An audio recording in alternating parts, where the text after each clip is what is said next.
Okay, now all of you, so we have already done quadratic equations और हमें ये बात पता है कि quadratic equations होती हैं. In today's class, what we are going to do is कि हम आज की class में we are going to discuss about the third method solving a quadratic equation. जिस तरीके से हम quadratic equation solve कर सकते हैं. We have already discussed about factorization के हमने detailed discussion वगैरह कर लिया था. Then उसके बाद we have already discussed about combining square method. Then the last one is quadratic formula.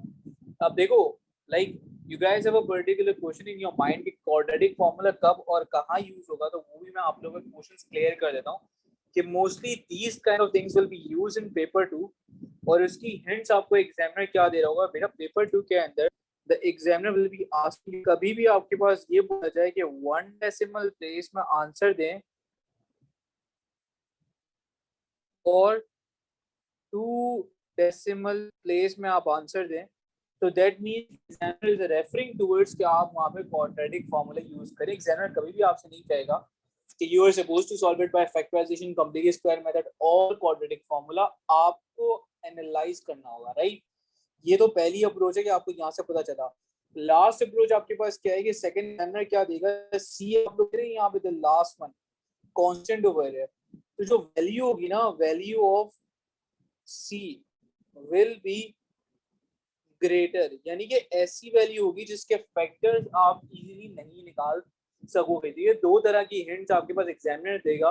तो दैट्स हाउ यू नो कि यार आपको यहाँ पे क्या यूज करना है, आपको यहाँ पे क्वाड्रेटिक फॉर्मूला यूज करना है. Okay, so now here is one more example in front of you. आपको सबको पता है कि this is a quadratic formula minus B plus minus B square minus 4ac over 2 है, right? Now what you guys are supposed to do, देखो पहला काम आपको सबसे पहले ये करना है कि you are supposed to identify. मैं all of you please these steps के साथ आप लोग चलिएगा and don't do any sort of error in this particular question. और इनको इसी तरह से फॉलो करते हुए जाना, you will get easily you will get 4 marks. ये 4 marks पे आता है most of the time. First you will identify that what is the value of a. So in that case the value of a going and the value of b is going to be 4 and the value of c is going to be -5, right? So now you will write the formula.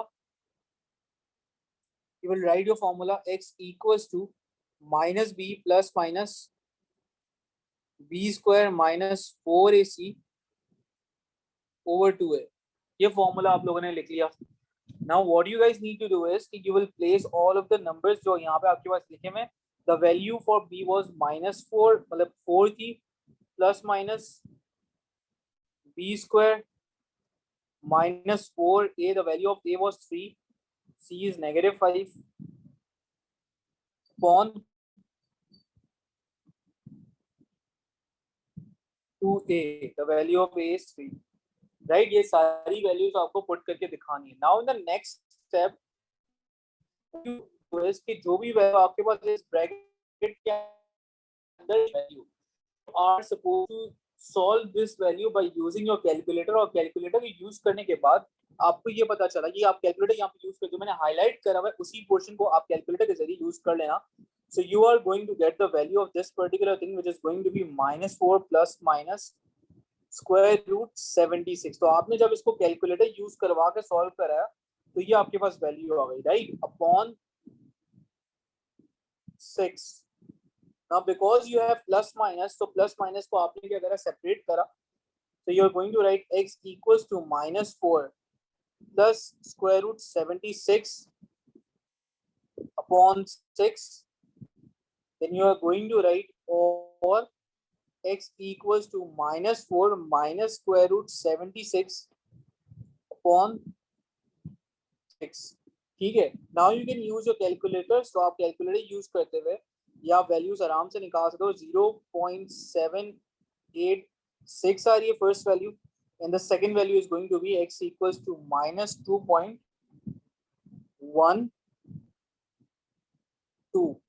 ठीक है. So that's how you are going to get the value. या आपके पास आराम से value आएगी. All of you, is there any confusion? कोई भी confusion है तो please मुझे बता दें.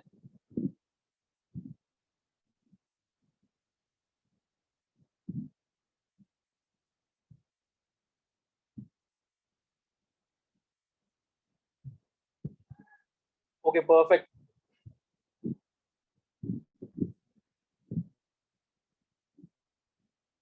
Okay, so now we are going to solve one past paper question. ये देखो past paper के अंदर क्या होगा कि normally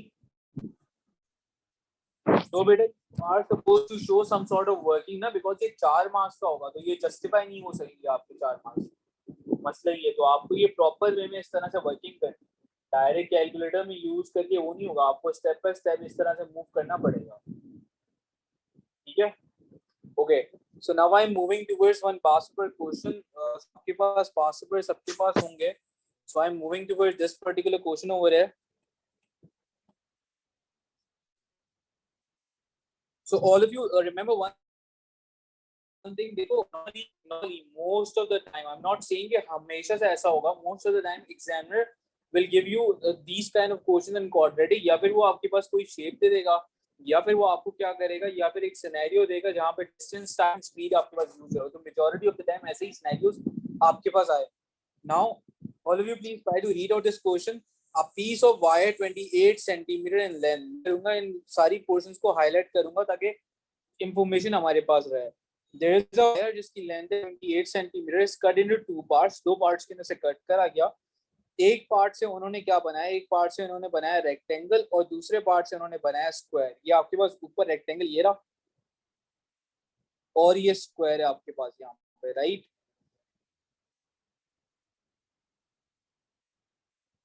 okay, the length of the rectangle is 3 times its width. Here the width of the rectangle is x centimeter. If the width is x centimeter, then the length is going to be 3 times का मतलब क्या होगा, it is going to be 3x. Write down expression terms of x for the length of the rectangle, तो ये आपने simply लिख देना है 3x। ठीक है, I guess this is a very much simple part, so ये तो आप लोगों को सबको clear होगा, इसके अंदर कोई मसला नहीं होगा। Okay, so now we are reading towards this part. कह रहे find and simplify an expression in terms of x for the length of the side of the square. All of you please remember one clear thing over here कि square का rectangle से कोई ऐसा कोई connection नहीं है कि उनकी length का या उनकी width का कोई आपस में relation हो। So I am going to say कि यार square की जो आपके पास length है that is going to be y, तो ये भी आपके पास y होगा। आपको पता है कि square की चारों length बराबर होती है, तो ये भी y ये भी y, right? So I am going to say like this. So now अगर मैं ये बात बोलूँ कि 28 सेंटीमीटर आपके पास पूरी लेंथ है और एक वायर आपके पास थी, I am just doing the practical example. एक वायर थी, मैं जरा आपको समझाता हूँ कि एक वायर आपके पास, लेट्स सपोज इतनी लंबी सी एक वायर आपके पास थी और उस वायर के साथ हमने क्या करा कि उस वायर को थोड़ा सा कट करा और यहाँ से कट करते हुए उस वायर को क्या करा कि मैंने इस वायर को बेंड करके एक रेक्टेंगल बनाया और इस वाले पोर्शन को बेंड करते हुए what I have done is कि मैंने यहाँ पे स्क्वायर बनाया।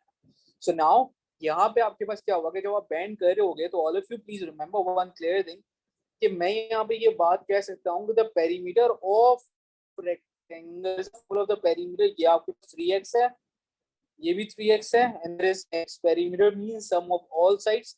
तो आपके पास रेक्टेंगल का जो पेरीमीटर है going to be 3x plus 3x plus x plus x, that is going to be 8x, और पेरी स्क्वायर आपके पास क्या आ रहा है 4y आ रहा है। ठीक है, all of you is any confusion तो please ask any question, then I'll move forward ताकि कोई confusion आपको ना रहे।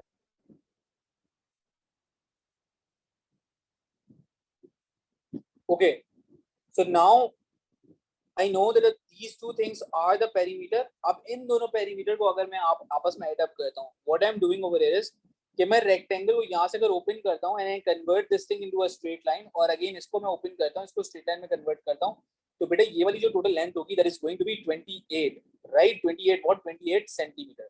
तो now what I need to do is कि अगर मैं इन दोनों के पेरीमीटर्स को आपस में ऐड अप करता हूँ, so 8x plus 4y equals to 28। Now what I am supposed to do is कि एग्जामिनर मुझसे ये बोल रहा है कि आप इस चीज को सब्जेक्ट बना के देना है, दैट मींस y को आपने ऑलरेडी सब्जेक्ट बनाना सीखा हुआ है। So 4y equals to 28 minus 8x। ठीक है, अब जरा आप इसको सिंपलीफाई वगैरह कराओगे, so y equals to 28 divide by 8x 4, and you will take 4 common. आप न्यूमरेटर में अगर 4 कॉमन लोगे so this become 7 minus 2x upon 4, 4 be simplified, So the value of y is going to be y equals to 7 minus 2x. तो ये आपके पास एक expression आ गया कि y की वैल्यू आपके पास ये आ रही, ठीक है. Okay, so now I have already got, so how many marks do I got? एक मार्क ये मिल गया, 2 मार्क्स ये मिल गए. आपके पास नॉर्मली अच्छा खासा बड़ा सवाल आएगा पेपर 2 का, तो ये आप आराम से मार्क्स ले सकते हो. नेक्स्ट वाले पार्ट में क्या कह रहा है कि it is given that the area of the rectangle is equal to the area of the square. So now I'll just calculate the area of the square and area of rectangle. The area of rectangle कैसे निकालूंगा? Formula again is length multiply breadth. So length हमारे पास है 3x multiply by x. So it becomes 3x square. And for the area of square के लिए आपको पता होता है क्या होता है बेटा? L square. So 7 minus 2x का square, right? So that's how you're going to get it. वो कह रहा है कि दोनों का एरिया आपस में क्या इक्वल है. So I write an expression, I write 7 minus 2x square is going to be equals to 3x square, right?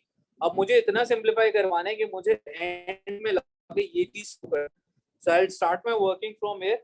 और ये पूरा bracket a minus b whole का ब्रैकेट आपके पास ओपन होगा. So it becomes 49 and 4 multiplied by 7 it becomes 28x plus 4x square equals to 3x square. I'll shift 3x square on that side.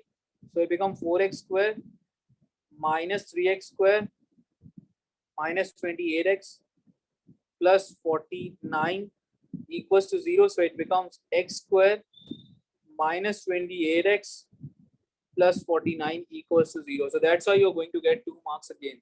आपको यहाँ पे 2 मार्क्स मिल जाएंगे. ये आपने प्रूव कर दिया. अब majority of the students what they thinks is कि वो इसको सॉल्व करना स्टार्ट कर ले. बेटा उसको सॉल्व करने के एग्जामिनर ने नहीं बोला. The first thing the examiner is asking कि आप प्लीज ये शो करके दिखाएं. In the next part the examiner will be asking you कि आप इसे सॉल्व करके दिखाएं. All of you is it clear? If there is any confusion then please do let me know. मैं आप लोगों को एक्सप्लेन कर दूं अगर कोई मसला है इस पेज से. तो in today's class will be extended, I think 20 to 30 minutes को ज्यादा एक्सटेंड हो जाएगा आपकी क्लास.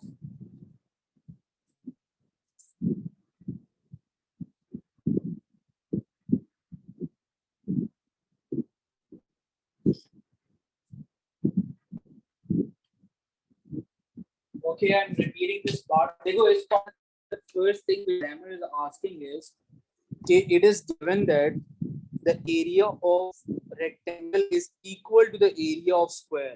ठीक है, पहली चीज एग्जामिनर आपसे ये पूछ रहा है. अब now what I have done is कि मैंने सबसे पहले area of rectangle कैलकुलेट करा. बेटा एरिया ऑफ रेक्टेंगल कैलकुलेट करने का क्या फॉर्मूला होता है? Length multiply by breadth. So length was 3x, breadth x, दोनों को आपस में मल्टीप्लाई करा, so we get 3x over here, right? ये से हो गया. Now what is happening with the square? Square का आपके पास क्या फॉर्मूला होता है? स्क्वायर के एरिया का आपके पास फॉर्मूला होता है l square.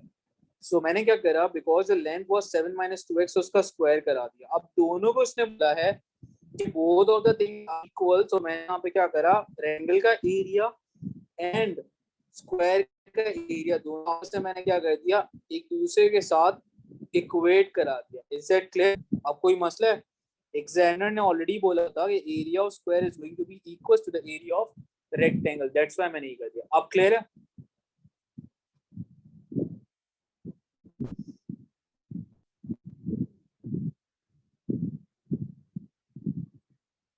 Okay, now I got the this equation जो कि ऑलरेडी शो हो चुकी है. Now in the next part examiner आपसे नेक्स्ट पार्ट के अंदर क्या पूछता है? Solve the equation, correct 3 significant figures, right? Again this is a question of paper 2. आपको ये सॉल्व करना है यहाँ पे करेक्ट टू 3 सिग्निफिकेंट फिगर्स के अंदर. तो आपके जहन में एक ही चीज आनी चाहिए कि मोस्ट ऑफ द टाइम जब भी आपके पास ये वाली चीज पूछी गई है तो this belongs to quadratic formula, right? देख रहे हो आप लोग 4 मार्क्स का दिया हुआ है. I have already discussed this particular thing with you guys. So a की value is going to be 1, the value of b is going to be minus 28, and the value of c is going to be 49. So you'll use the formula x equals to minus b plus minus b square minus 4ac upon 2a. So now you're going to put the values minus 28 plus minus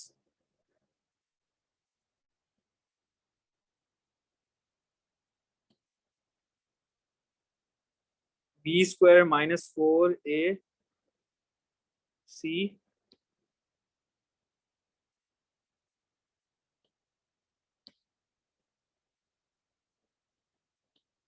now beta again what you guys are supposed to do is you are supposed to use your calculators. आप यहाँ पे calculator को use करेगा सिर्फ इतनी सी values के लिए, right? और आपने कैलकुलेटर के अंदर सिर्फ इस वैल्यू को पुट करना है. Please do not do this particular mistake. आप हमेशा से कैलकुलेटर के अंदर ऐसे पुट करोगे 28 स्क्वायर, प्लीज ऐसे नहीं करना. -28 लिख रहे हो तो यहाँ पे स्क्वायर पूरा ये ब्रैकेट्स वगैरह यूज करना, क्योंकि अगर आप नहीं यूज करोगे तो माइनस का साइन आपके पास रह जाएगा यहाँ पे. ठीक है, स्क्वायर की वजह से क्या होगा कि ये माइनस में जो साइन लिखा हुआ है ये आपके पास पूरा कम्प्लीटली खत्म हो जाएगा. तो ये भी एक बड़ी इंपॉर्टेंट चीज है जो आपको यहाँ पे पता होनी चाहिए, right? Okay, so now you have already got this particular value. ये आपके पास हो गया +28 plus minus, then you have got 588 divide by 2. ठीक है, so now again you will repeat this particular step और आप एक बार प्लस से सॉल्व कराओगे और एक बार आप माइनस के साथ सॉल्व कराओगे.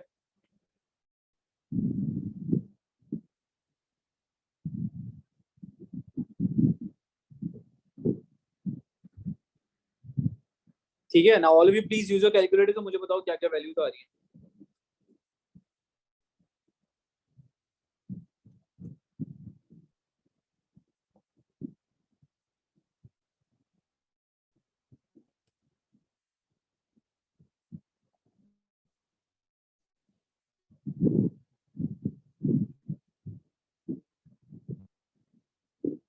The first value which you are getting is 26.1. 3 significant figures in the values आपको लिखने को बोला है. And the second value which you are getting over here is 1.88. ठीक है, so these are the two values which you will get. यहाँ पे आप लोग ये लिख दोगे. So that's how you're going to get all of the marks. All of you यहाँ पे कोई confusion है तो please मुझे बता दें. Clear? Okay, good. So that's how you are going to get the 4 marks, right? या आपको आराम से 4 marks मिल जाएंगे. Okay. Now examiner एक बड़ा important सवाल पूछ रहा है. अगर ये किसी को नहीं समझ में आए तो प्लीज मुझसे individually at the end of the class please ये पूछ लेना, क्योंकि this is one of the most important part. Which solution represents the width of the rectangle? Give a reason for your answer. अब देखो, width of the rectangle की बात करें, common sense use करो आप लोग कि अगर आपके पास width होगी 26.1. बेटा मैं जरा आप लोग को यहाँ पे यूज करवा रहा हूँ. आप लोग ये इतना ज्यादा वर्किंग करने की जरूरत नहीं है, because you guys will use your common sense और डायरेक्ट आप बता सकते हो. देखो, width अगर आपके पास 26.1 है, लेंथ आपके पास क्या होगी 3 मल्टीप्लाई बाय 26.1. अगर आप इसी का पेरीमीटर जरा निकाल दो 26.1 मल्टीप्लाई बाय 2 और जरा पेरीमीटर निकालने की कोशिश करो तो बेटा पेरीमीटर तो बहुत ही ज्यादा कोई बड़ा आ रहा है. लेकिन आपको ये बात पता है कि दोनों शेप्स का मिला के पेरीमीटर जो है ना वो क्या है 28 है.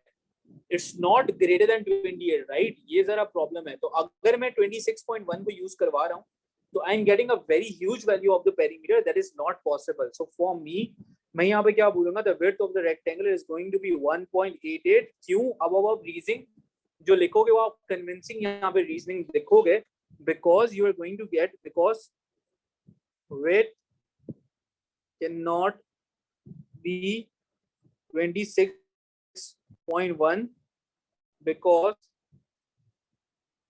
the perimeter is 28 centimetre. ठीक है, अब यहाँ पे भी ये लिख सकते हो अपने मुताबिक, कोई और रीजन भी लिख सकते हो, but you need to explain this particular thing properly. So that's how you can easily know कि आपके पास ये आ सकता है. ठीक है, okay. All of you, is that clear? कोई मसला तो नहीं है यहाँ?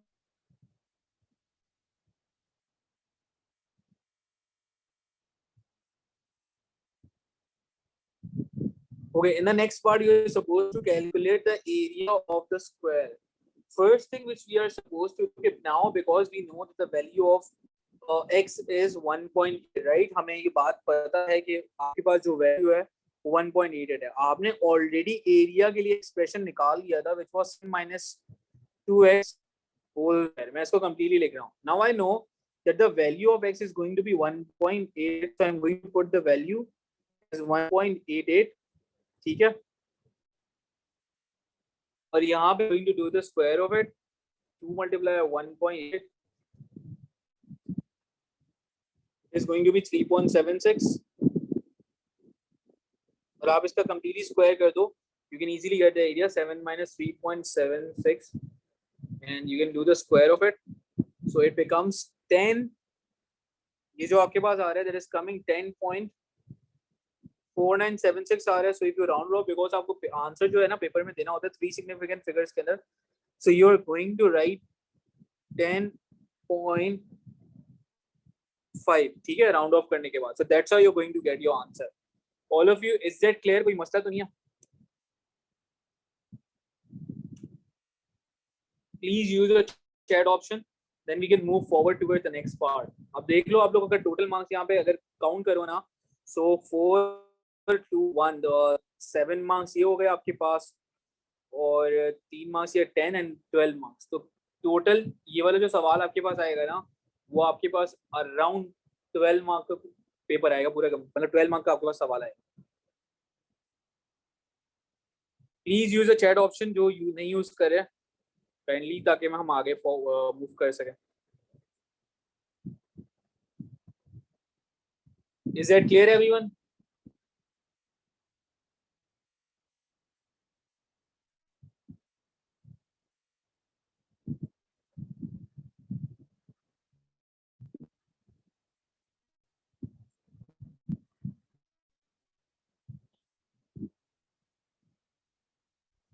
Okay, so here I am solving one more example for you guys in this part C. The examiner is asking the length of the base of a parallelogram is 6 centimeter more than its perpendicular height. Okay, good. The area of the parallelogram is 33.25. आपको area already यहाँ पे given है, which is 33.25. Show that H satisfies the equation 4h square plus 24h minus 133 equals to 0. So now the first thing which you guys are supposed to do is कि you know कि height आपके पास है h. Now what about the length? Length आपके पास क्या होनी है? If I want to calculate the length, तो length के लिए examiner ने बोला है कि 6 centimeter more than its perpendicular height. So now the perpendicular height आपको पास h दी हुई है, so it becomes h plus 6. So ये आपके पास क्या हो जाएगी? Length हो जाएगी. Now the formula for the area of parallelogram is length multiplied breadth. So area की value already given है 33.25. Length is already given, which is h plus 6, and breadth, sorry, it's not breadth, this is basically height, the perpendicular height. तो वो भी आपको already given है h, तो आपने multiply करा है, so it becomes h square plus 6h 33.25, and you are going to shift all of these things on that side. तो ये आपके पास होगा h square plus 6h minus 33.25 equals to 0.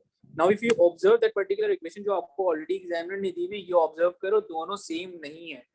But there is one more thing over here कि what you guys are supposed to do is कि आप अपनी equation को multiply by अगर 4 करवा दो तो आपके पास क्या आ जाएगी, ऊपर वाली equation के बराबर आ जाएगा.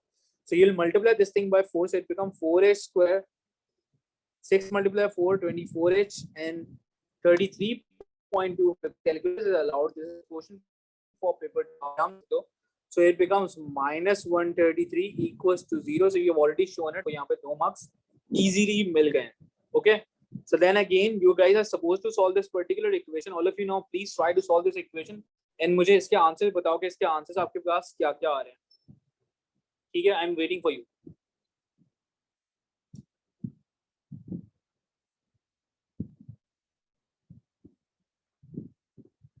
And if there is any confusion, please do let me know. There will be values of age. मुझे एक और कॉन्सेप्ट आप लोगों को क्लियर करवाना है, प्लीज जल्दी से करें.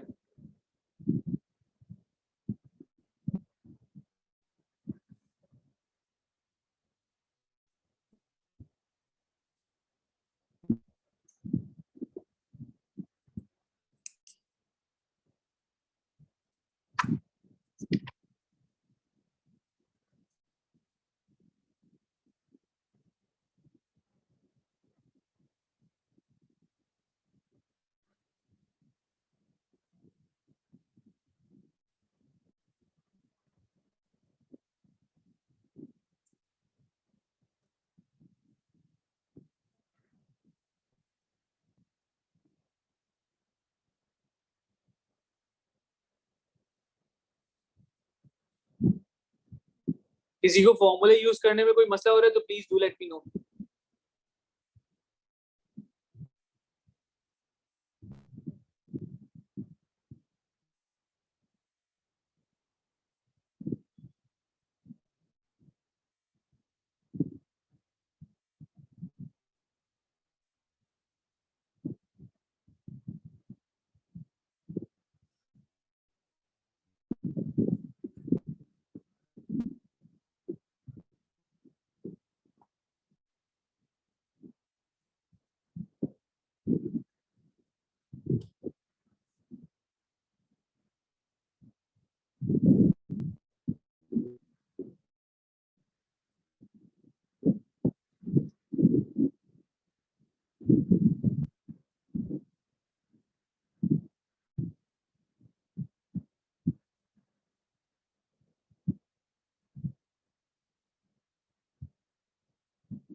Both answers can be positive or both answers one answer can be positive and the other one can be negative.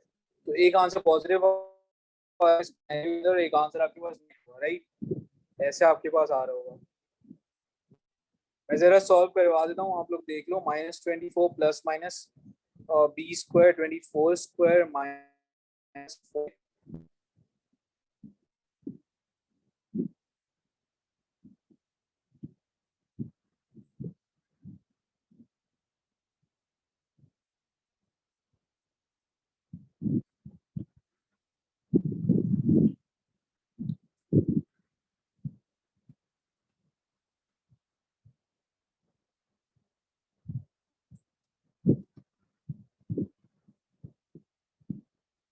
Again, you are supposed to solve this value by calculator. आपने इसको पूरा calculator में put कर दिया या आपने पूरा solve करा दिया. Then you have this particular thing, or you will use a calculator to solve this thing. So the first value is going to be आपके पास पहली वैल्यू जो आ रही होगी वो आपके पास आ रही होगी positive 3.5. Going to write x equals to -24 plus 2704. This is the first one.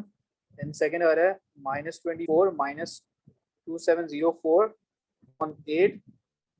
So this value is going to be 3.5 and the negative value is going to be -3.5. Right? आप दोनों values को यहाँ पे लिख दोगे 3.5. ये these are the values of h. अब एक जरा बात आप जरा कॉमन सेंस की बात यूज करो. The main thing is जब कभी एग्जामिनर आपसे पूछ रहा होगा find the length of the page, so all of you please remember one thing. एक की तो दो वैल्यूज आ गई, लेकिन कंसिडरेशन के अंदर आगे फर्दर कैलकुलेशन के अंदर या रियलिटी के अंदर आपके पास एच की वैल्यू क्या होगी, ये सर आपको बात को आइडेंटिफाई करना है. द वैल्यू ऑफ एच हमेशा से, बिकॉज एच आपके पास लेंथ है, लेंथ कभी भी नेगेटिव के अंदर नहीं होती. You guys have already study. तो ये आपके पास क्या होगी, इसकी रियलिस्टिक वैल्यू होगी विच इज 3.5. अब आपसे कह रहा है लेंथ ऑफ द बेस आप फाइंड करें. सो यू नो कि लेंथ आपके पास किसके बराबर है, h plus 6. So the value of h which you are going to consider is 3.5 plus 6 and it is going to be 9.5. तो ये आपके पास 9.5 आ जाएगा. So that's how you are going to get all of the marks by doing these all steps. Okay, so we have already discussed some past paper question. अब ये हम next सवाल की तरफ आए हैं. And this is a question from October November 2012. This is paper 2-1. ठीक है, ये आपका पेपर 2 है. अब ये वाला सवाल जरा हम अटेम्प्ट करेंगे. This is a very much simple question. इसे हम थोड़ा सा गो थ्रू वगैरह मैं आप लोगों को करवाऊंगा किस तरह से ये होगा. ऑल ऑफ यू प्लीज इन तरह के क्वेश्चन के अंदर ना जरा पेशेंस वगैरह रखना, क्योंकि ये आपके पास ऐसे क्वेश्चन होते हैं जिसके अंदर आप you can score like a very good marks. ठीक है, आप आराम से अगर इसमें स्कोर अच्छा खासा कर सकते हो और आपका ए स्टार आराम से बन सकता है because of these kind of question, because ये लाजमी आपके पास आते ही आते हैं हमेशा से कर. Okay, so the first thing which the examiner is asking in this particular part, जो कि आपसे examiner ने पूछा वह सबसे पहले, London is 320 kilometers from York. Like the distance from London to York is already given. यहाँ पे already कह रहा है travel from York to London at an average speed of x kilometer per hour. x kilometer per hour की तरफ से वो travel करती है. Okay, write down an expression in terms of x for the time taken.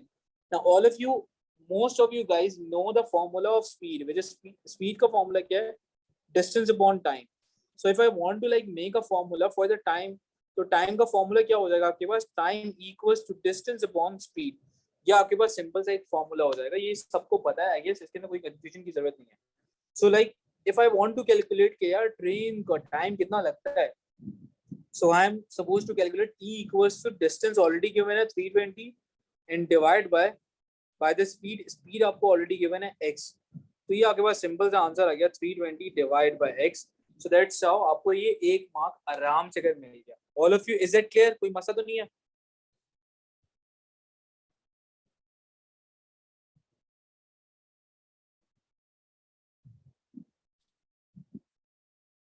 This is a very good question, क्योंकि इसके अंदर आपका जो अलजेब्रा है ना वो कोर लेवल पे जाके टेस्ट करें examiner. Okay, in the next part examiner क्या कह रहा है, अब कार, पहले वो ट्रेन की बात कर रहा था, now he is talking about car, right? पहले वो ट्रेन की बात कर रहा था यहाँ पे, अब वो कार की बात कर रहा है। A car travels from York to London, the average speed of the car is 80 kilometre slower. बेटा what is the meaning of the word slower? Slower के मतलब होते हैं कम, कम का मतलब क्या होगा, माइनस। ठीक है, पहले जो स्पीड थी वो 80 थी, अब जो स्पीड हो जाएगी कार की, पहले वो क्या थी 80, सॉरी x थी, अब 80 किलोमीटर स्लोअर है, 80 किलोमीटर पर आवर स्लोअर है, so that's you are going to write x minus 80। Is there any confusion कि गाड़ी की स्पीड अब क्या हो जाएगी, because it is 80 kilometre slower than 80 kilometre per hour slower than the speed of the train, right? तो उसके लिए क्या हो जाएगा कि आपने x में से माइनस करा दिया 80। ये चीज क्लियर हो गई? कोई कंफ्यूजन है तो प्लीज मुझे बता दो।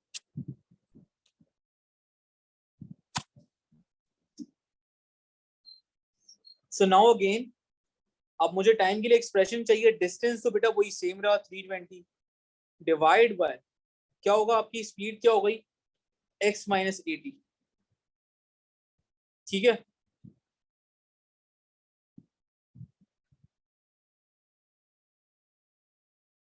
ये आपके पास आ गया। All of you is that clear?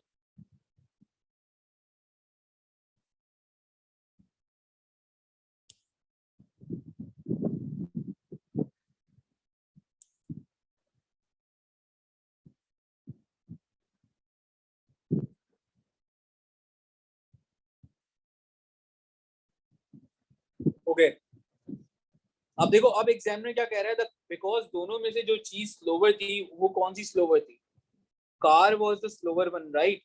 तो कोई भी चीज अगर आप एक थोड़ा सा मैं जनरल आपके पास डिस्कशन कर रहा हूँ, एक ट्रेन है एक कार है आपके पास, ट्रेन की स्पीड ज्यादा है तो ट्रेन जल्दी पहुंच जाएगी, कार थोड़ा सा टाइम लगाएगी। तो वो एग्जामिनर आपसे क्या कह रहा है कि the car took 2.5 hours to whole 1/2 का मतलब क्या होगा कि 2.5 hours longer than train. That means कि यार ट्रेन और जो कार के दरमियान का जो टाइम था, पहले ट्रेन पहुंच गई और उसके बाद 2.5 आवर्स के बाद आपके पास गाड़ी जो है वो उस पर्टिकुलर डेस्टिनेशन के ऊपर क्या है, पहुंच रही है। So the difference between the time of these two are is basically 2.5। तो किसका टाइम ज्यादा होगा? कॉमन सेंस की बात यूज करो। अब आपके पास दो टाइम है, आपके पास कार का भी टाइम आपको पता है 320 upon x minus 80 and you already know the time of train which is 320 upon x। अब दोनों में से किसका टाइम आपके पास ज्यादा होगा? तो ऑब्वियसली जो चीज स्लोअर होगी उसका टाइम क्या होता है, ज्यादा होता है। तो आपके पास गाड़ी का टाइम बिल्कुल ज्यादा होगा। सो अगर मैं इन दोनों के टाइम के दरमियान का डिफरेंस निकालूं 320 अपॉन x minus 80 और इनका मैं डिफरेंस निकालने की कोशिश करूं, तो वो डिफरेंस आपके पास क्या आ रहा है, 2.5 आवर्स आ रहा है। तो बेटा what I am going to do is कि मैं इसको जरा इम्प्रॉपर फ्रैक्शन के अंदर कन्वर्ट कर रहा हूं। 2 multiplied by 2 4 and 4 plus 1 it becomes 5 upon 2। ये आपके पास आ गया। ऑल ऑफ यू यहाँ तक कोई कंफ्यूजन है तो प्लीज मुझे बता दें। उसके बाद तो बड़ा सिंपल है, उसके बाद आप लोग आराम से कर लोगे। प्लीज चैट का ऑप्शन यूज कर लो यार।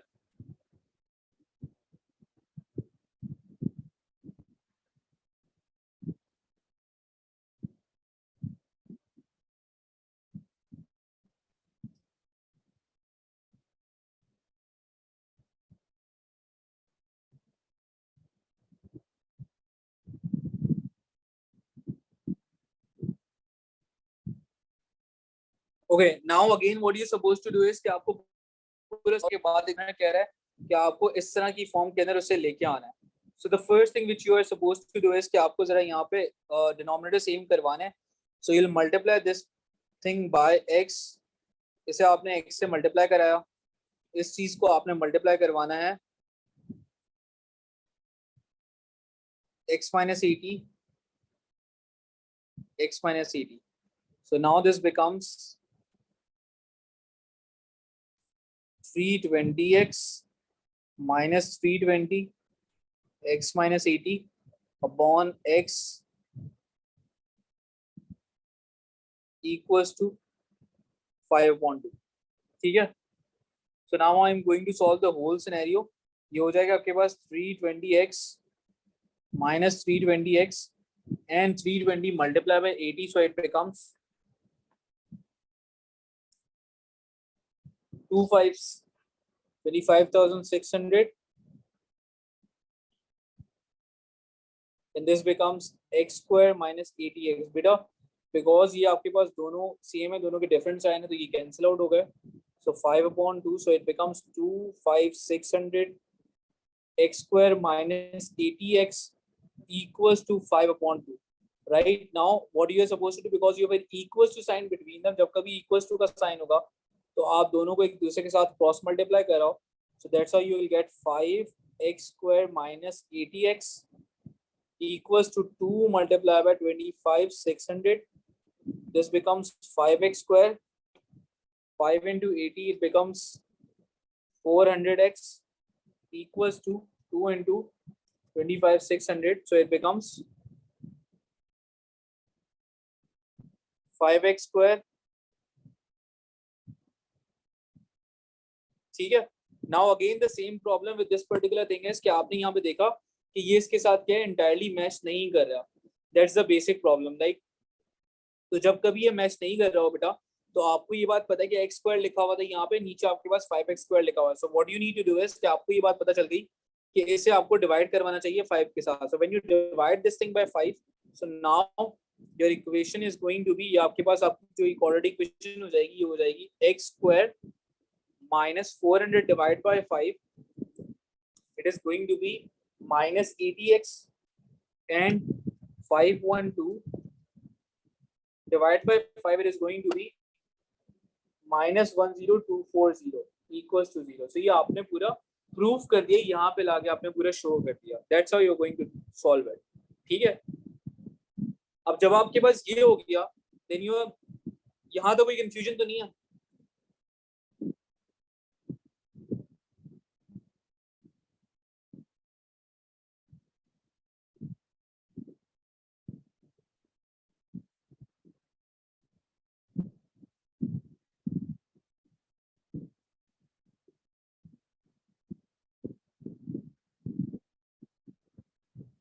Okay, good. देखो now again what you are supposed to do is कि आपको यहाँ पे ये करना है, बड़ी इंपॉर्टेंट सी चीज है वो मुझे यहाँ पे करवानी है.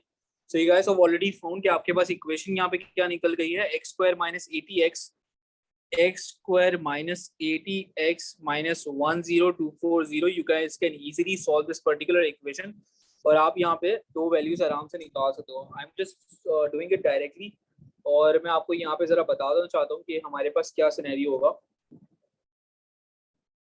एक मुझे जरा एक डिटेल सी चीज एक्सप्लेन कर.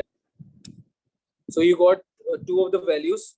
The first value is going to be 148.8 because आपको 1 decimal place बोला गया था, and the second value is going to be minus 68.8. again देखो ये पूरे steps आपको करने पड़ेंगे, मैं इसलिए नहीं कर रहा because I have already done it, right? Because मैं करवा चुका हूँ, तो आप लोग ये तो बड़ा आसान सा स्टेप आप लोगों के लिए, आप लोग आराम से कर सकते हो. ठीक है. अच्छा, कह रहा है hence find the time taken by the train to travel from York to London. बेटा now what you guys are supposed to do is कि आप लोगों को ये बात पता है कि ट्रेन का जो टाइम था वो क्या था, 320 डिवाइड बाय x. ठीक है. अब आपको एक बात पता है कि स्पीड कभी भी माइनस में नहीं होती, तो you are always going to consider the value of speed as positive 1. तो आप यहाँ पे 148.8 को लोगे. So you are going to write कि यहाँ पे जो आपके पास टाइम आया 148.8, या आपने 320 divide by 148.8. So the answer is 2.15, right? अब आपको एग्जामिनर कह रहा है कि यार इसको आंसर को आप आवर्स और मिनट्स के लिए लिख सको. देखो ये वाली जो चीज है ना, I am also going to explain this particular part in everyday maths जब हम everyday maths करेंगे, लेकिन मैं आज भी जरा explain कर देता हूँ बेटा। जो भी चीज होल नंबर में लिखी हुई है ना, बिकॉज आपका जो यूनिट था यहाँ पे वो था किलोमीटर पर आवर, तो आपके पास जो यहाँ पे आया होगा ना ये पूरा होल नंबर में, ये आपके पास आवर्स की ना वैल्यू आई होगी, तो सिंपली जो भी होल नंबर के अंदर वैल्यू आ रही हो आप उसको सिंपली लिख दो 2, और पॉइंट के बाद जो भी आपके पास वैल्यू थी दैट वाज 0.15, तो 0.15 को because you guys are supposed to convert this value into minutes, तो आवर्स से अगर मिनट्स के अंदर जब भी कन्वर्ट करते हैं तो उसे मल्टीप्लाई करते हैं 60 के साथ, तो 0.15 multiply by 60 there is going to be 9, तो ये आपके पास आ जाएगा 2 आवर्स एंड 9 मिनट्स। तो ये कंप्लीटली आपको 2 मार्क्स मिल जाएंगे। अगर ये पार्ट नहीं समझ में आया तो इसके लिए कोई मसला नहीं है, we will do this part again, और ये मैं वापस से भी आप लोगों को कंप्लीटली करवा दूंगा, तो उसका कोई मसला नहीं है। ऑल ऑफ यू ये वाला सवाल क्लियर है, कोई मसला तो नहीं है?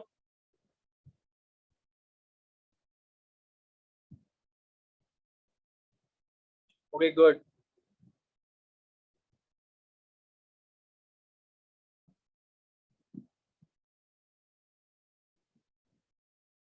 So this is the last question which I am going to do for you guys. ये वाला भी जरा सवाल देख लो।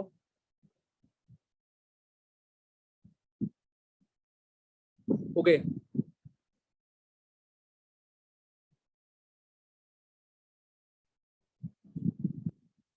Now all of you, what is happening in this particular part is आपको जरा इस वाले part को जरा observe करना। There are two cars each complete a journey of 120 kilometers. The distance to the two cars is equal. दोनों का distance क्या है? 120 kilometers है। The first car is driven at an average speed of x kilometer per hour. The second car is driven at an average speed of 3 kilometer faster than the first car. Faster का मतलब क्या होगा? इसकी speed ज्यादा है, so that is going to be x plus 3. ठीक है, अब आगे बात करते हैं। The first car takes 6 minutes longer to complete the journey. ये इसको जरा डिस्कस करते हैं। सबसे पहले हम टाइम की बात करते हैं। फर्स्ट वाली कार के जो टाइम है वो आपके पास, जो फर्स्ट वाली कार है मैं यहाँ पे t1 लिख रहा हूँ, there is going to be 120 divided by x, और जो सेकंड वाली कार है उसकी जो आपके पास टाइम आ रहा है that is going to be 120 divided by x plus 3 आ रहा है। ऑब्वियसली जो आपके पास स्लोअर वाली गाड़ी होगी उससे टाइम थोड़ा ज्यादा लगेगा, तो the first car takes 6 minutes longer, तो दोनों का जो टाइम का डिफरेंस है दैट मींस कि 120x minus 120 upon x plus 3। अच्छा ये कॉमन चीज यूज करें, ये जो दोनों चीजें थी वो आपके पास किस में थी? वो आवर्स के अंदर थी, बट ये वाला जो टाइम था आपके पास, ये आपके पास किस में गिवन था? ये वाला जो आपके पास पर्टिकुलर टाइम था ये आपके पास मिनट्स के अंदर गिवन था, तो please convert this minutes into hours, तो 6 divide by 60 that is going to be 1/10। ठीक है, so this is equals to 1/10, ये आपके पास आ जाएगा बिकॉज आप ऑलरेडी कर चुके हो। सो इस पूरे को आपने उसी तरह से सॉल्व करने जिस तरह से मैंने सिखाया था। So again you are going to come towards this particular equation, और आपको ये कंप्लीट इक्वेशन यहाँ पे सॉल्व कर देनी है। ठीक है, then in the next part again, next part के अंदर आपको यहाँ पे इसको क्वाड्रेटिक फॉर्मूला लगा के पूरा सॉल्व करवाना है, और नेक्स्ट वाले उससे नेक्स्ट वाले पार्ट में आपसे वो कह रहा होगा कि how many minutes does the first car take to travel 120 kilometres. So because you already know कि 120 डिवाइड बाय x है, और यहाँ पे जो आपके पास x की दो वैल्यूज आ रही होंगी, the first value is going to be 58.5 and the second value is going to be -61.5, obviously because speed आपके पास नेगेटिव में नहीं होती, so you are going to take consideration the first value आप कंसिडरेशन के अंदर लोगे, so you write 120 divide by 58.5, आप इस तरह से करोगे, so that is going to be 120 divide by 58.5, ये आपके पास आ जाएगा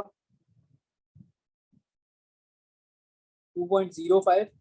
अब 2.05 को because you need to convert this particular thing into hours, so 2 आपके पास क्या होगा व्हेन यू मल्टीप्लाई 2, तो ये आपके पास कितने हो जाते हैं बेटा? 120 हो जाते हैं, एंड 0.05 को अगर आप मल्टीप्लाई बाय 60 करोगे दिस बिकम्स 3, सो 120 प्लस 3 ये आपके पास क्या हो जाएगा? 123। या you can do it directly, आप पूरी इस आवर्स को मल्टीप्लाई करा दो किसके साथ? 60 के साथ, तो you can convert this into minutes, it becomes 123 minutes. ठीक है, ये आपका पूरा कंप्लीट आंसर आ जाएगा। तो ये पूरा कंप्लीट आप लोगों ने क्वाड्रेटिक का पूरा कंप्लीट पार्ट कर लिया। You guys have already discuss most of the scenarios जो आपके पास पेपर के अंदर आते हैं, तो प्लीज इसकी पासवर्ड्स वगैरह की प्रैक्टिस करना है। If there is any further confusion then please do text me, तो मैं उसे जरा एक्सप्लेन आप लोगों को कर दूं।